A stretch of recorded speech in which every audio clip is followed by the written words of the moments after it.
ירושלים נוסעת לארצות הברית גם לברוקלין, יש כל מיני. זה זמן אתה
עשינו לזה משהו אחורה.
בהרבה זמן.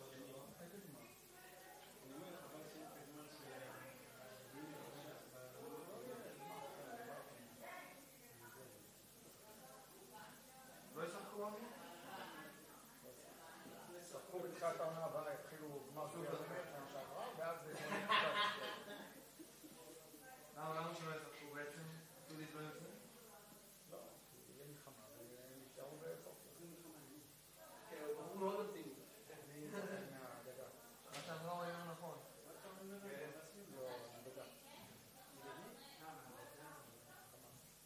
לא, כמה שנה.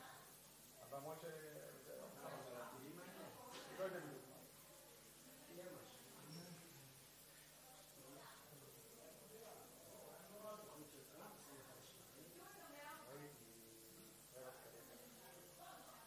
הנה עכשיו קורה, רק אמרנו, הנה, פרס לטרור פלסטיני של השמאל.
Guys, I'm sorry, we're not going to have a player because they're all in the shower. We need to go rush. So if you don't mind, I would be the only one talking. It's not disrespect. It's because they're all under the shower and they need to... Okay, so I'm going live. All right, thank you. Let's go. Yeah. Yeah. Good evening, everybody. And again, I apologize because we don't have a player, but this is the circumstances. We need to catch the plane. The airport is closing, so they are everybody under the shower. I would like to congratulate the team for reaching the final, winning this game. Obviously, congratulations goes also to our opponents. They're a serious team. I said that on my quotes on the pre-game. They gave us a good fight. With all the respect to them, though, it was our sloppiness on offense. We had, again, 11 turnovers on the second half. We turned over the ball too much on the first quarter. And we allowed them to score a lot of points in transition, which is their weapon after they create turnovers.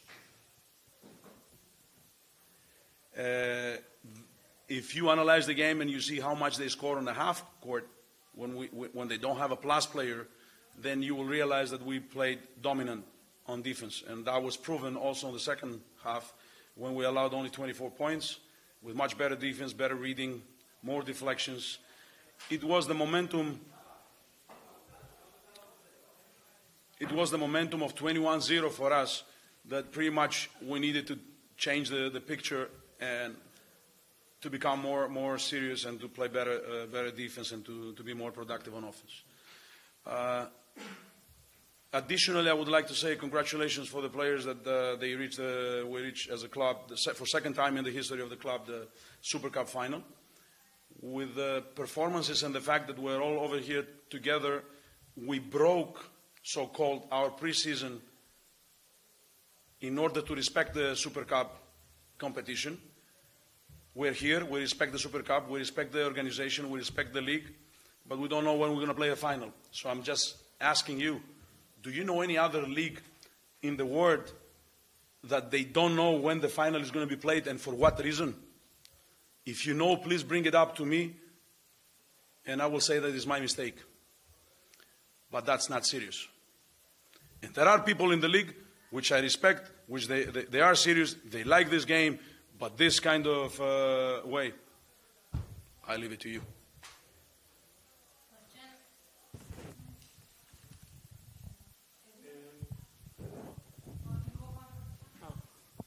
Good evening, Coach. Congratulations for the win. Sorry to interrupt you. Okay. In order not to be interpreted wrong or misunderstood, congratulations to Jerusalem that they reached the final. They deserve all the praise. Yes. No, I mean, don't get me wrong. You're right. But that doesn't change the fact that in 2025, in a serious competition, we don't know when we play the final. Okay. So what can you take from this game to the EuroLeague game, double week of EuroLeague games against Barcelona? You're right. I could reverse the question to you. That's a great question. You know, what would I take? I cannot take the chemistry definitely because I cannot coach the way I want to coach because I'm limited in the regulations that exist, which we respect and we're here to play. So we work though, good. And that's why we try to organize our trip to go back to the destination which we're going to play the EuroLeague games, which is Sofia. We're very happy with being over here in front of our fans. I congratulate the fans that they came in driving, the fans that they came in Menorah, and all the fans of Hapoel Tel Aviv. We're having a big challenge ahead of us. This is not something that somebody else had done it before. There is no blueprint that you know that this was successful or not. That due to the circumstances of what we have to face and circumstances overall, not only basketball circumstances, we took those decisions. But still we're proud to represent Hapoel Tel Aviv fans and Israel, of course. So what I take is that we have a camaraderie, we understand each other. Still we're not there, it's obvious. I don't think so. We have a team that now is playing very well. Besides the teams that they have a good unity due to their chemistry, because they have the same roster the last 2-3 years, the same coaching staff, the same chemistry, and they play better, which is understandable. We have 10 new players. We start the preseason without 7 of them due to the national team obligations. And then when everybody came, we're coming to play the Super Cup games where you cannot use them how you want to use them. So I'm not saying those things to justify something. I'm saying just the facts. Those are the facts. Coach, first congrats on reaching the finals. Thank you. I want to ask you about Daniel Toru. We saw him in the preparation games playing excellent. We saw him tonight very dominant. How satisfied are you from his month in the team, and what is your expectations from him in this year?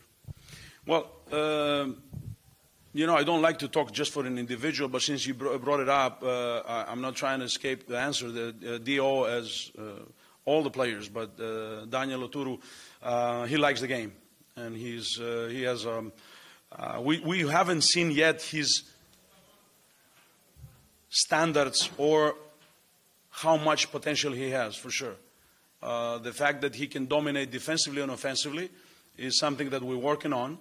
He needs to add a couple of more things in his game. You know, Daniel was a player that can play above the rim, is running the floor well, crushing the boards. Now he's adding some more sealing the paint, the post-up game, dishes over there, reading the game when they double him. And I think that it's additionally and finally it's another good post player together with Mott or Ish, and that we can have a versatility of our game. So, it's about the given day. There are things, let's say today, that I was very mad at him because he was not concentrate on the way he had to deny the perimeter players. Because the game has so many factors that lots of times, because of switches, our bigs, they need to defend their guards. And in today's game and in tomorrow's game or whatever game it comes. So those are the things that he needs to keep his highly concentration. But for sure, I'm talking a lot. The teammates are talking a lot. Coaches are working a lot. And he's a very positive guy. So we're very happy to have him with Hapoel Tel Aviv. Thank you, guys. Thank you.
Just thankful. I thank God for the opportunity.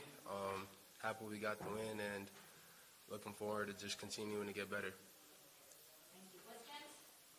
Dan, congratulations on preparation against the EuroLeague team, and maybe would give you guys some problems ahead of a EuroLeague season, or you feel like the preparation you guys did was good enough? I think, at the end of the day, we're playing against basketball players. Everybody who we're playing against in the preseason are out there to compete. They're teams that are hungry. They got players that, want to be at the EuroLeague level, at the highest level possible where they're playing at. And so, at the end of the day, they got to lace their shoes up like we have to lace our shoes up and go out there and compete. So, not something I'm too thinking about.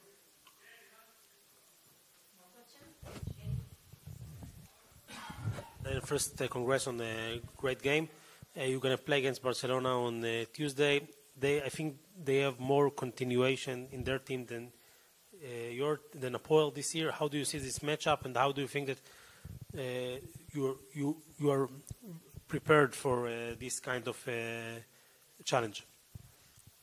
Barcelona is a great team.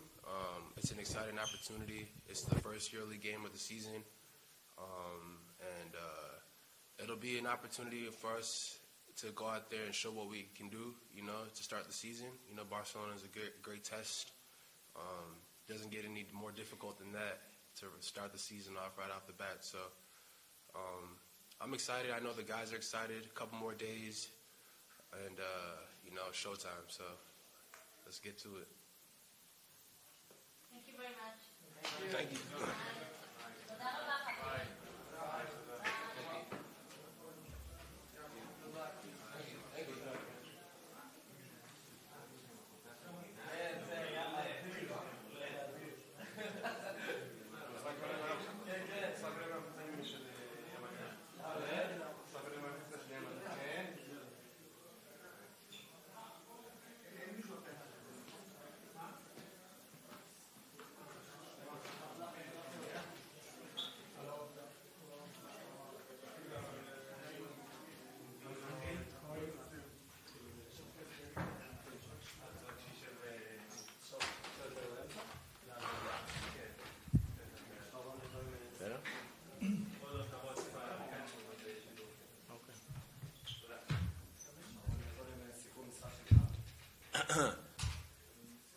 15-16 דקות טובות מאוד שלנו, שיחקנו לפי התוכנית, דברים זרמו טוב, עשינו עצירות, הובלנו כבר 7 או 8, ואז קצת עייפות, קלו בצורה, עשו 10 מ-16 בחצי הראשון, ובסופו של דבר לא היינו מספיק טובים, לא היינו באחוזי קליעה מספיק טובים בשביל להפעיל עליהם עוד לחץ.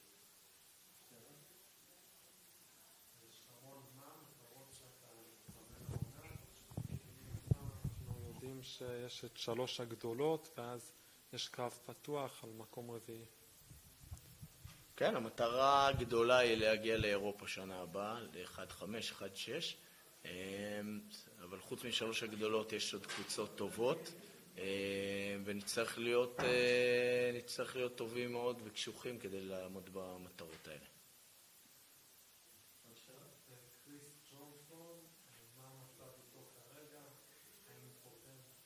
קריס ג'ונסון מחר יש לו בדיקה מכרעת, אם הוא יקבל אישור אז הוא יהיה בקבוצה. מחר צריכים לקבל החלטה מבחינה רפואית אם הוא מאושר. אתה מרגיש זה שהוא פה גרם לשחקנים אחרים להיות יותר טובים היום, לקחת יותר פיקוד? לא, אני חושב קריס שחקן שמאוד אהוב בכל מקום שהוא נמצא, לא חושב שהייתה לזה השפעה, הוא כבר איתנו 10 ימים, משהו כזה, לא חושב שהייתה לזה השפעה במשחק היום.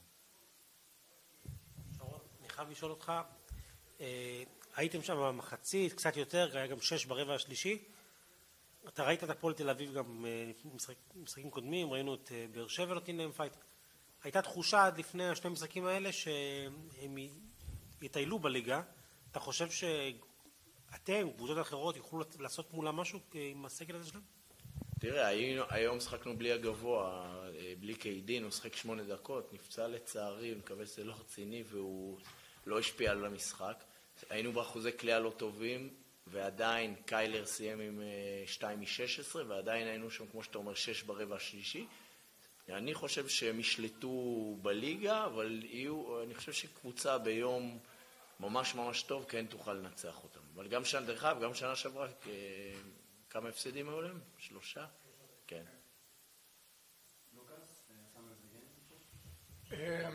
I think we did a pretty good job in the first half, especially the first 15 minutes of the first half.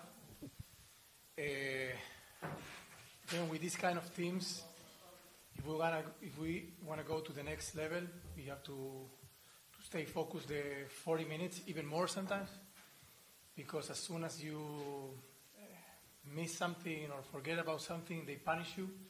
They have a really long team, great players. But I think we have to take the positive things about this game, about the cup. We compete. We show that we are a tough team. Our expectations are high, but we have to go step by step. But the first impression of the team is really good. Lucas, you had 2 seasons so far in the top division, and your teams were close to the playoffs but didn't make it. How much are you motivated to do that this season? It was one of the things that motivated the most when I got the call from Sharon. He told me what were the expectations of the team, of the organization. And I'm in a point of my career, I'm 32, I'm not that young, even though I look young, that I want to try to be in the best level that I can. And being in a team that wants to be on the playoff in the first 6 teams, I think it's a nice challenge in this moment of my career. I'm ready to it, I'm mature enough. So I'm really excited. And also, like I said, according to the last games that we played, I think we can do a really good job.